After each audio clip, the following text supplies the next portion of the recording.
Hello, everybody. Once again, welcome back to my show. And as you know, I've been doing these series, chatting with just everyday people like you and me who've gone through amazing health transformations. Now, transformation doesn't necessarily always mean a huge amount of weight loss. That just tends to be the side effects of the changes that we've done. So this is the case of my next guest here today.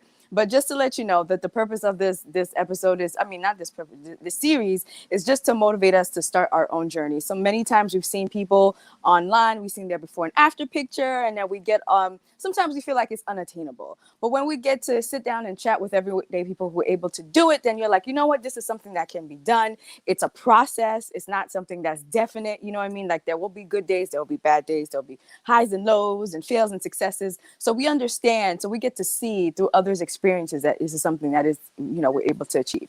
But anyway, so today we have with us Julie Orozco.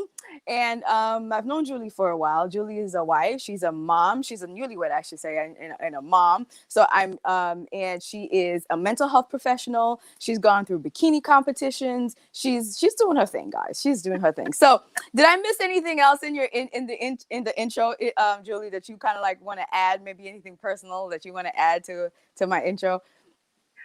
No, you know what? I think the only thing I'll add, I know when we were chatting a little earlier, you asking me about my son, and I also want to mention, I am, I'm, I'm an adoptive mom too. So Okay. I have an older son who I adopted when he was 12. He's 17 now. Oh, Um, nice. so we are a house of teenagers. Wow. Okay, so I didn't know that piece of information. So that's Yeah, pretty awesome. That's yeah, awesome. That's yeah. awesome. All right. So let's get started with our conversation. So tell us, how did your health journey begin? So it's been, I think, like a lot of people, it's been a little bit of stop and go. Mm-hmm. And I would say, honestly, the very first time I got into anything like deliberately health and fitness related was actually an undergrad at AUC. Mm. Um, I I don't know, I just went to the gym one day and sort of got on the treadmill and thought, well, this is really boring. I don't like this at all. And so then when I tried more strength-based fitness circuit type stuff, and immediately found it to be interesting and Mm. energizing. And so that's what I would say kicked it off. It was literally just like, well, I'm here, and I saw other people, doing stuff, and kind of looked over and copied what people were doing, and it kind of went from there. Okay. So what is it? Oh, you got a lot going on back there. What the issue is in the What's neighborhood. happening? People are celebrating. I don't know what they're.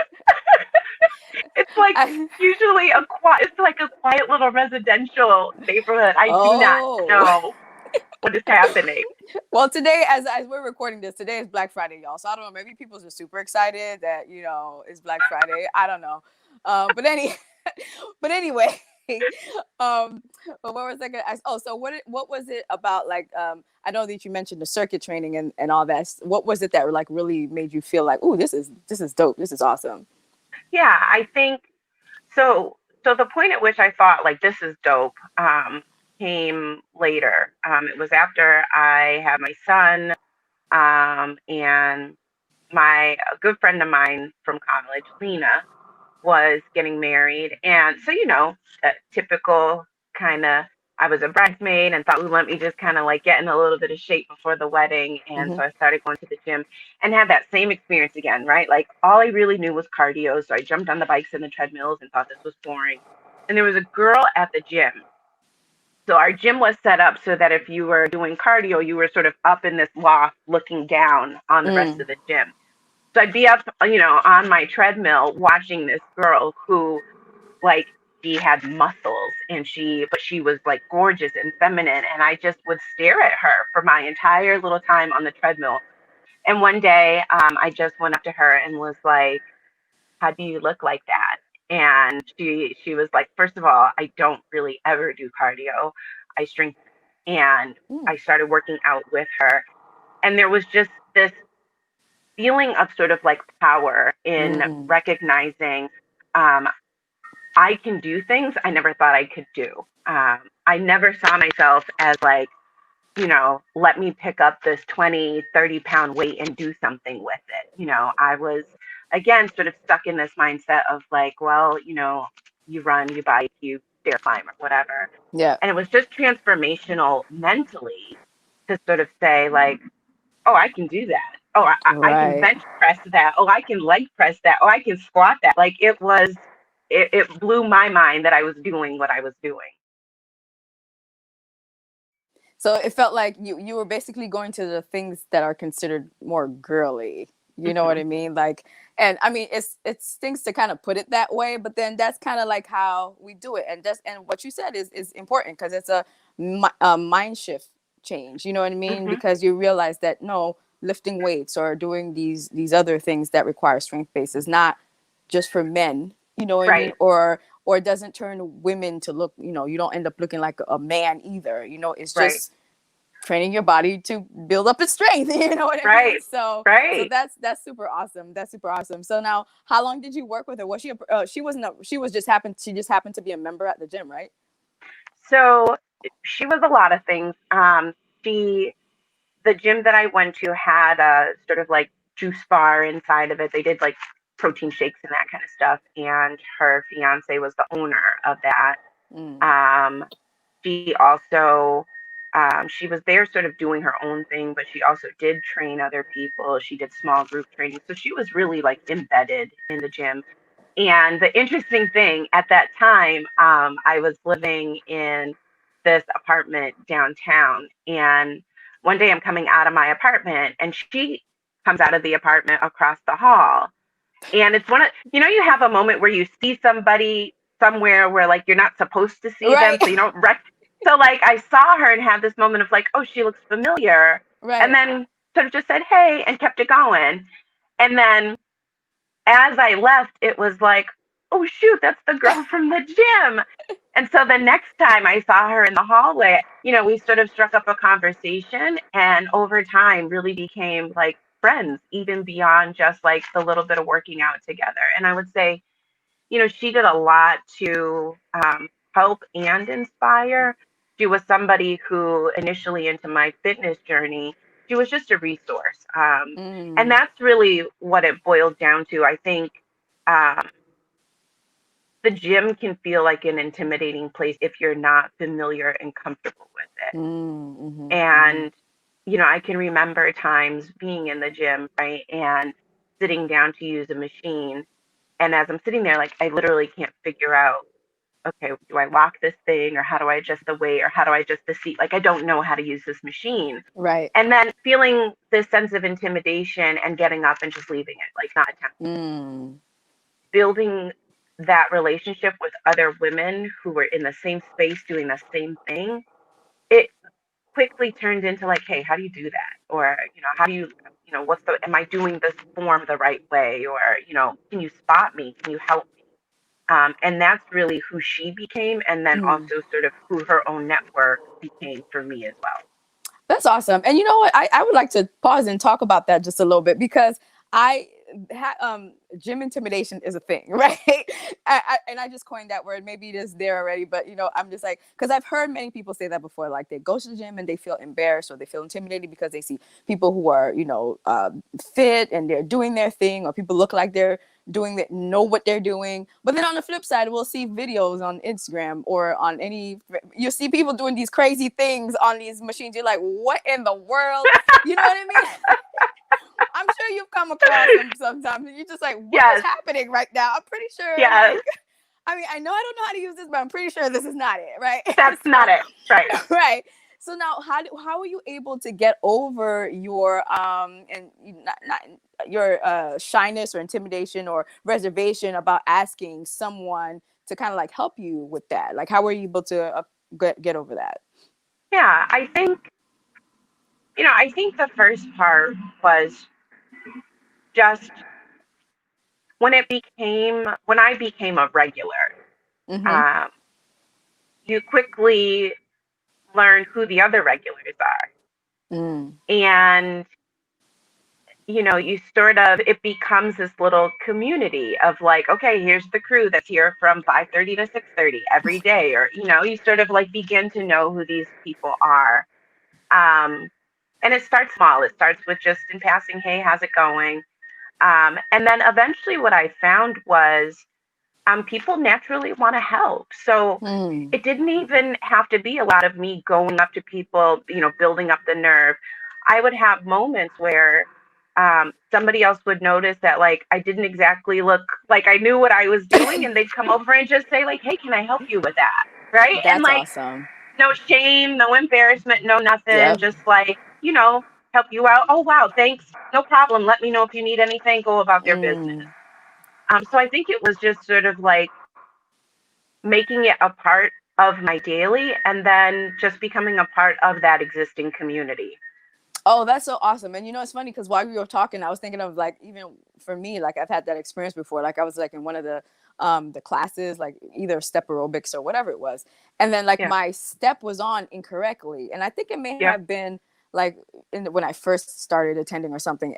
My step was on incorrectly, and one of the lady, and she was like a lot older than I was. Like it wasn't like, like our age group. She was like, "Oh no, honey, let me help you with your step. I don't want you to fall and hurt yourself." And she was not Right. the instructor. She was just one of the Right. members that came. You know what I mean? And it's just like, and when you were talking about that, it makes me think that everyone who goes to the gym will have, especially the regulars, will have that mindset of we're trying to be better, we're here to help each other out. You know what I mean? Nobody's here to make fun of you and all that. So like, I guess Right. maybe all the talk that we have in our head that, oh, someone's judging us and all that stuff, it's really just us making up that stuff in our head. That's You know all what I that it mean? It's is. like, yeah, it's Yeah. self-sabotage. It is. Yes. It Oh Yes. my gosh, wow. Well, that's gold. I'm happy we touched on that. It's funny with all the different people that that I've chatted with in this series. Like no one, we've never brought this part of it up, so that is like super Yeah. super cool. But I'm really happy that it worked out for you, and I really hope that this is serves as great as advice to someone. But Yeah. anyways, let's move forward with that. How about, so what led you into like the bikini competition? So now you've been doing this, you've been going at it for a while. What made you decide, hey, I'm gonna go and compete? Yeah. So, I think that's exactly what it was, that I had been doing it for a while. And so, I'm naturally a somewhat competitive person. And in the gym, there was a lot of like being your own competition. Yep. Like, let me best myself. Let me, Mm-hmm. max out more today than I did yesterday or whatever. Yep. And that was something that sort of kept my motivation high for several years, just Okay. being able to best myself repeatedly. After a while, I think, so the gym that I went to, there were a lot of people who were competing. And so, there was kind of a natural curiosity. Like, Mm. I was going every day, you look around and somebody is in the middle of show prep. Like, and you can tell, they got their gallon of water. After their workout, they're in the group fitness room in front of the mirror practicing their posing. And so it was kind of just like the energy of the gym. Like everybody Mm. was prepping for competition. And I think that sort of competitive side of me and wanting to, after many years of like, okay, let me best myself, wanting to sort of like be in more of a true competitive space. And so that's what really got me going, like, okay, I'm going to do Mm. this. Um, and then it kind of just, you know, took off from there. I think that's a really different part of my fitness journey. Like, I'm really happy that I did it. It's not something I personally would do again or continue to, reach towards, but I am happy that I did it.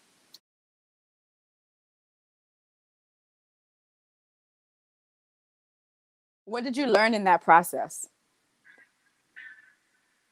What I think I learned the most was less about my body or my physical strength and more about the areas in which I needed to grow mentally.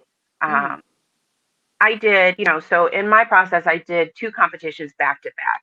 Mm. I Okay. did, I think my first show was in October, and then my next show was in December. And so with that time frame, prepping for the October show, I started prepping probably like 6 months in advance of the show. And then after the October show, there wasn't like a recovery period. The show prep just continued until the December show.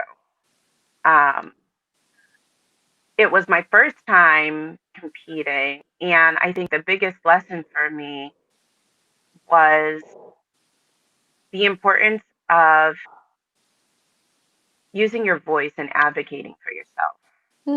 Hmm. Okay. Um, there were moments in my competition prep where,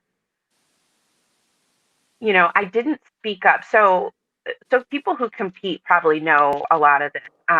It's a delicate balance, Okay. getting your body show ready, and there are sort of healthy ways to do it and unhealthy ways to do it. And your Mm. body gives you signals about where you're at in terms of that health. Mm-hmm. And I was losing those signals quickly. Really, really early into my prep, I stopped menstruating, Mm. and I never spoke up about it. And it was a signal. My body was signaling that, like, this is too extreme. Wow. Um, it didn't come up until several months into prep when I was at a check in with my coach, and he said, "What do you do for your period?" And I said, "Oh, I haven't had that in months." And he was like, "What do you mean you haven't had it in months?" And I was like, "Yeah, it stopped months ago." Hmm. And it was that moment. So he sat with me and sort of said, "Okay, like, then we need to back some things off." Mm. And it became less about what's happening with your body and more about what's happening with our communication. Yeah. Me sort of understanding the ways in which I needed to speak up, him understanding the ways in which, as a new competitor, he sort of needed to query me on things a little differently than, let's say, a seasoned competitor. So I learned a lot more about negotiating relationships. I see. I see. And I guess in some ways, about listening to my body, like, Mm. more than just recognizing that something has changed, but making sure that I'm asking about that change, and not just writing it off as like, oh, it is what it is. Yeah. Yeah. Wow. That's Hmm. awesome. Wow. Wow. Wow. So you went through the process, and where did you start changing the way that you eat? Like, where did that come into play? Um, so even before I was competing, the friend that I told you about, the girl that I had met right off the bat, she told me right up front, um, bodies are made in the kitchen, not in the gym. That's right. So she introduced me to clean eating. Okay. Um, and I typically, if I go for something, I go all in, like almost to a point of being like a complete annoyance to everyone around me. Like, I'm all the way in. So she just mentioned clean eating and was like, gave me like a high level overview of what it is. And then I was like buying books and cookbooks and Mm. watching videos and just wanted to absorb sort of, what is this? How do I do it? Yep. So for years before I'd even started thinking about competing, um, I was eating strictly clean. I was eating 6 meals a day. Um, it was intense. Mm. Um, it was very, very intense, and I probably did that for about 5 or 6 years. So Oh, that's pretty it was good. this, it was this rigid system. Yeah. Every Sunday was meal prep. I had a food scale. Everything was measured and weighed and prepackaged. Like, there was never going to be a moment where, I needed to go through the drive-through or something like that because I didn't have something prepared. Like, there was always sort of a grab and go, and I did that for many years. I don't eat that style anymore. I'm plant-based at this point.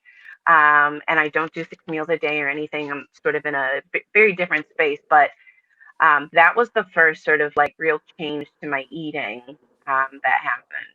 All right. So let's kind of sit here for a little bit. So, Okay. how were you eating prior to going straight clean, eating 6 meals a day? How were you eating prior to that? You know, I wouldn't say that I was like eating crazy, but I wasn't eating thoughtfully. Okay. There definitely was no real deliberate, intentional. thing happening. It was sort of Okay. like, I'm hungry Let's go eat. and this is what I want to eat, so let's eat it. And sometimes that could be healthy and sometimes it wouldn't be healthy, and sometimes it could be 3 or 4 times a day, and sometimes it would be, whoa, it's 2 o'clock and I haven't eaten anything today. So it was just kind of like this, like, you know, erratic kind of just, uh, oh, I'm hungry, let's eat, what's Yeah. close, what's easy. Okay. Okay. Yeah. So now, how was that transition going from eating like that? And is it safe? Were you like still in college around that time, or were you done with school around I that was time? done with school at that time. Okay. So like, how was it going from that way of eating to now being a little bit more regimented with how you ate? Originally it was, so at that time I was single, and I had Omar, who was little, but not like a newborn. He was probably like 4 or 5, and I think it was only possible because that's where my life was at that time. It was Mm, all encompassing. I mean, my entire day on Sunday was devoted to grocery shopping, cooking, measuring, packaging, organizing. Like my whole day was devoted to food. Um, and then the rest of the week was devoted to my workouts. So I would go to work, I'd get Omar after work. They had a daycare at the gym. So then I'd go to the gym, he would be in the daycare, I'd do my workout, we'd get home, kind of have our little evening routine, start it all over again. So for years, this was my life. mm, And when you say regimented, like, it was more than regimented. It was not something that I feel like I couldn't sustain it now. hmm. Being a wife and 2 kids and a full time job, and trying to actually have moments where, like, I take a step back, smell the roses a little. Right. It wasn't sustainable, but at that time, um, you know, It it worked worked. because that's what my life So now, were you able to was. incorporate that? Were you also feeding Omar the same type of foods too? Like, Hmm. we're both eating. That's awesome. That's good. That's good. That's good. So Yeah. now, it's kind of funny that you said that it's being sustainable, because like 5 years to maintain that is pretty impressive. You know what I mean? Because I feel like at some point I'd be like, all righty then, like I am done with this. So you were, although you were, what was what worked for you? And I know you just said that that was just a schedule because you were a single mom at the time, but then like what made it work, and besides like that, and what made it like not work? What made you feel like, okay, I got to do something different? Yeah. What worked about it was definitely, as much as it consumed my entire day on Sunday, the rest of the week, I didn't have to lift a finger in the kitchen. Um, Everything was good to go, everything was prepared. And I think being a single mom, that actually was a very helpful thing. At that time, the schedule with me and Omar's dad, Omar would spend most of the weekend with his dad. So Mm, okay. being able to have everything together, meant that during the weeknights when we did get home, I wasn't trying to like whip up a meal. It meant that I could sit and read a book with him, or we could just sort of be more tuned into each other. And I really, really liked that about the way that my life was set up. Oh, that was I awesome. Yeah.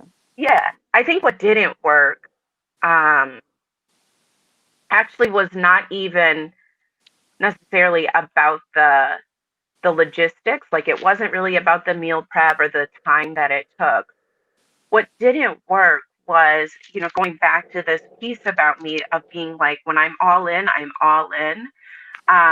And so it turned into this sort of mental rigidity, Mm, that it became hard. If one of my girlfriends on a Saturday night said, "Hey, let's go grab something to eat," like, that would be like, I can't eat that. I can't go there. I can't. It was like, mm. well, I have my sixth meal. Yeah, yeah. I remember I participated in this program. It was called Leadership Worcester, and um, we had a sort of like little banquet, for the program that all the participants were supposed to attend.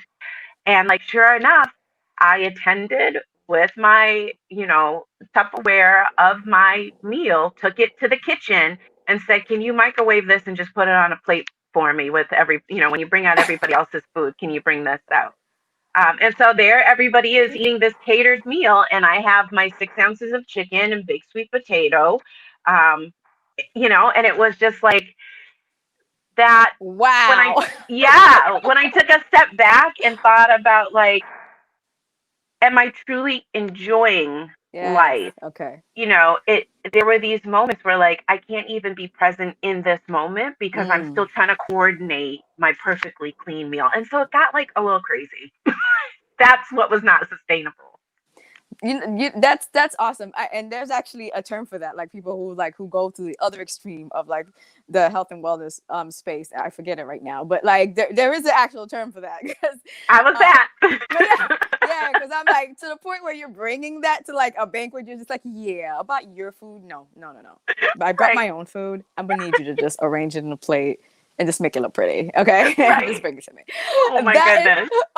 did you get like looks like, what in the world? Well, I think they probably thought that I had like some kind of like major allergy or something, and I wasn't going Probably. to tell them otherwise. I was like, I just need to eat this. Thank you. Yeah, that's like that's none of your business at this point. Just bring me my meal. Right, Oh my right. god, that is hilarious. That's hilarious. So what? So now you realize it wasn't sustainable. What did you decide to do instead? Yeah. So, after deciding to shift away from that, I I tried a lot of different things. Um, what I what I was looking for was being able to find something that truly felt like it fit. Mm-hmm. Um, and so for a while, I just focused on nothing too rigid, but just being mindful in my food choices. Okay. Um, And so what I found with that was, uh, I was on the opposite end of running into times where I had a million things going on. It's late. I didn't plan for what I was going to eat, and now Mm, we are going through a drive-through. And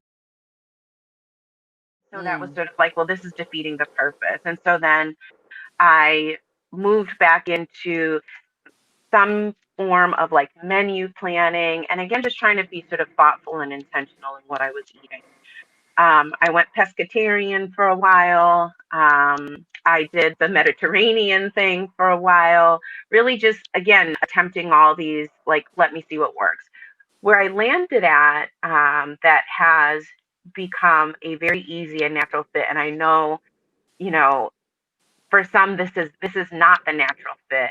okay. Um, I landed at becoming a vegan. Mm, Um, okay. and it really, so, I've always, for the last many years, I've been engaged in work around um, food justice, environmental sustainability, and then obviously the backdrop of wanting to be intentional and helpful in eating. And so the sort of marriage of those two things fit really nicely in a vegan lifestyle. Okay.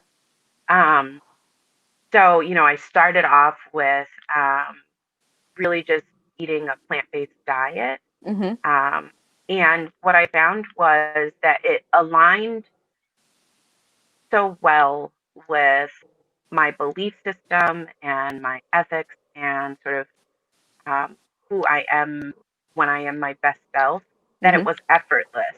I've had people say, like, but don't you miss me, or do you ever have these cravings? Um, and I know it's so cliche to say, like, honestly, I don't, but I don't. And I just think it's because I found what works for me. My Yep. husband, he does intermittent fasting, and he's not vegan. He eats what I cook. So at this point, he's mostly plant based. But if we Yeah. go out to dinner, he's going to order whatever he wants to order. But the lifestyle of intermittent fasting Yeah. works for him. It's Yeah. effortless. It's not something he has to try. I can say to him, like, don't you miss breakfast? Yeah. And he's kind of like, no, I don't. Right. So it's like it Right. really turned into, if it's what works for you and your lifestyle, Absolutely. it's effortless.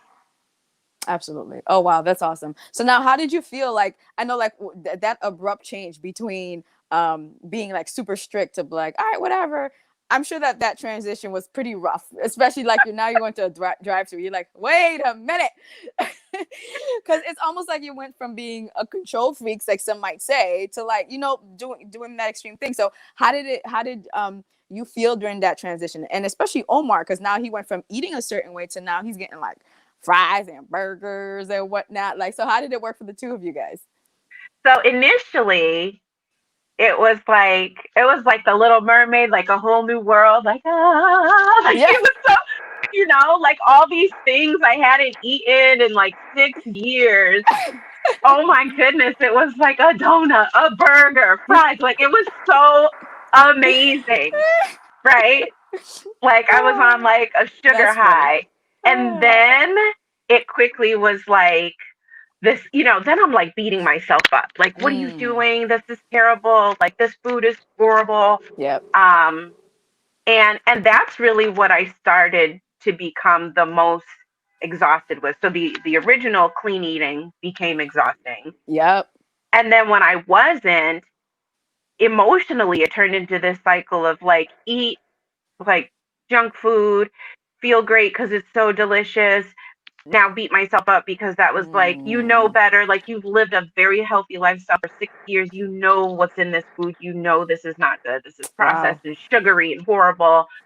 So beat myself up. And then like, whatever. I'm hungry. I'll eat this. And so then it was like this back and forth Yeah. cycle. And that became the thing that I was like, okay, this is not going to work either. Oh wow. Oh my Yeah. goodness. Oh Yeah. wow. That's You crazy. know, But keep going. Go ahead. Omar, I think, I don't know if it hit his conscious awareness that Okay. like we're eating different. Uh, I think again, kind of like I said, you know, when you and I were just chatting, like Omar is a really, really easy kid. So whether I was feeding him Brussels sprouts or feeding him French fries, he was like, I'll eat it. Like Yeah. It's never food. really had it right. It's food. I'll eat it. So I don't think it ever hit his conscious Okay. awareness at that time.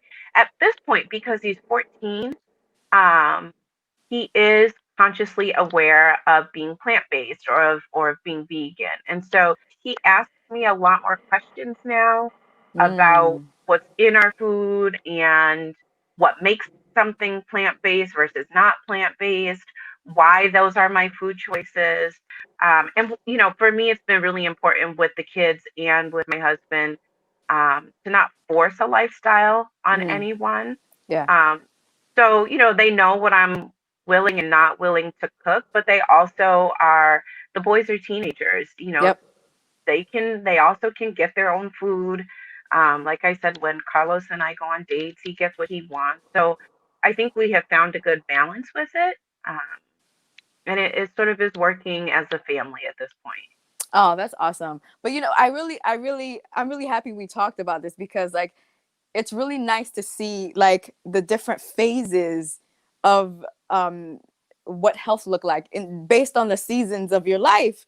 You know what I Right. mean? And I think sometimes we often forget that it's like that for all of us. You know what I mean? There's going to be a phase in your life where this is going to work. And then after that, it's not going to work anymore. You can have to switch it to something else. And then you can have to switch it to something else. You know what I mean? So it's Mm-hmm. never going to be the same thing for your entire life because Mm-hmm. we change as people. Our taste buds change. Like as we get older, we might be experiencing different things. So we might have to do different, you know what I mean? So it's like, it's really, really neat to see that and to hear your story and to see like the different phases. Cause I think that's something that we often forget or we don't talk Mm-hmm. about enough Mm-hmm. about that. So do you have anything to say about that, especially?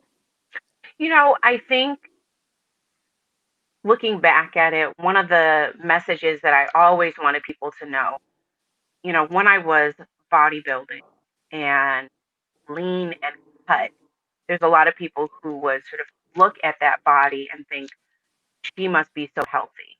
Mm. And I would say that that was probably one of the least healthy points in my life. Wow.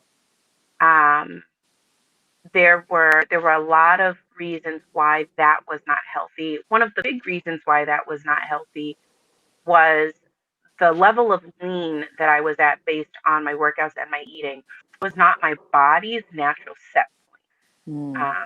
So when I was bodybuilding, I mean, I was tiny. I was hovering at like a size 2, you know, and my body just is not naturally happy in that space. It doesn't, like I said, I stopped having a period. To be frank, I really didn't have like breast tissue. Like, you know, Hmm. I had lost, I mean, I'm not like a well endowed woman to begin with, but But like the I little got you to, had, what you it had was was like the gone. sub area.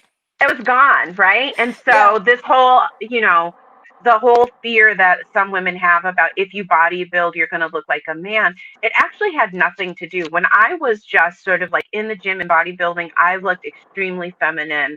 But when the eating went to such a rigid place where my body wasn't getting the nutrients that it needed, Yes.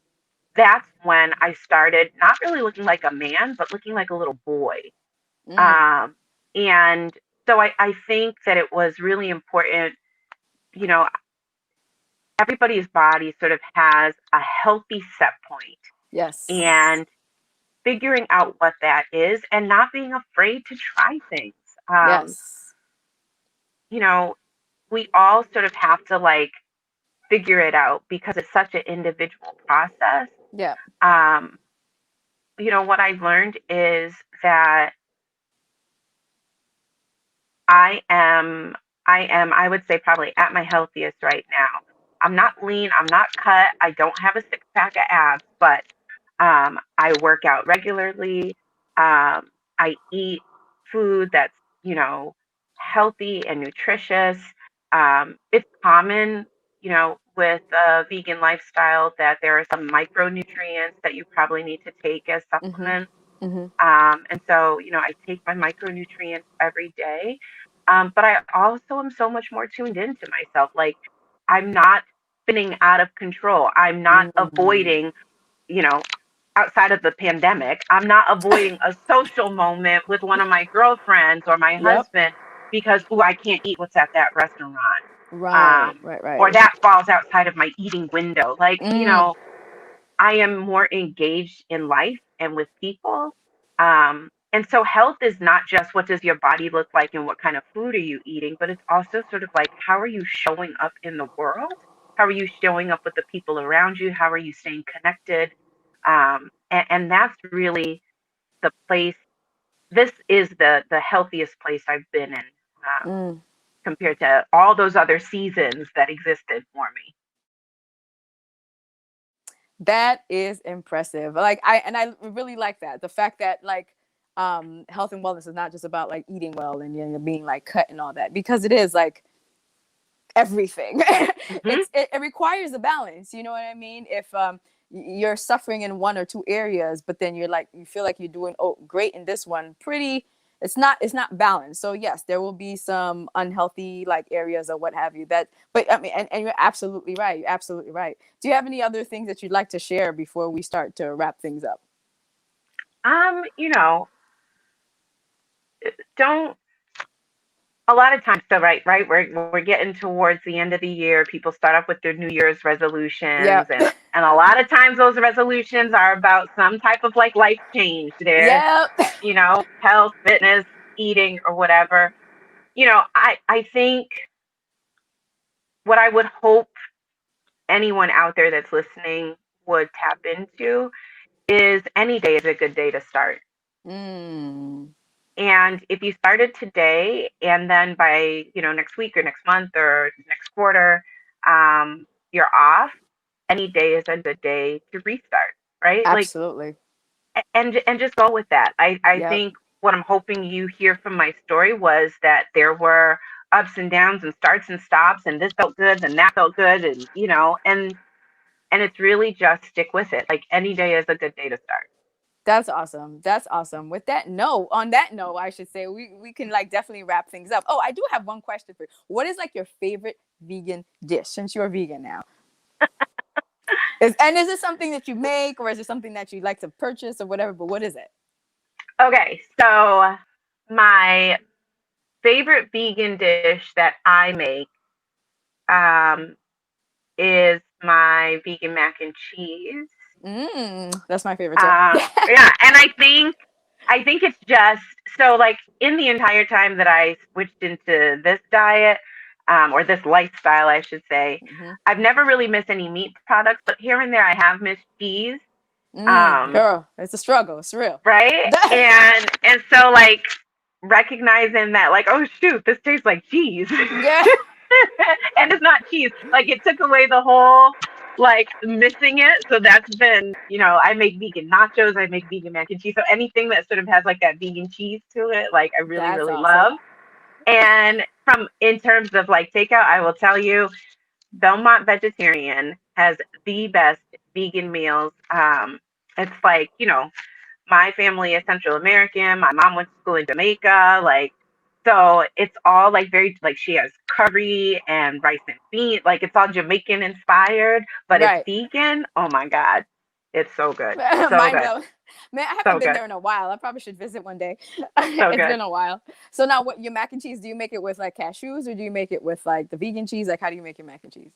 Well, so this is a nut free house. Both of my kids have nut Oh, allergies. okay, okay.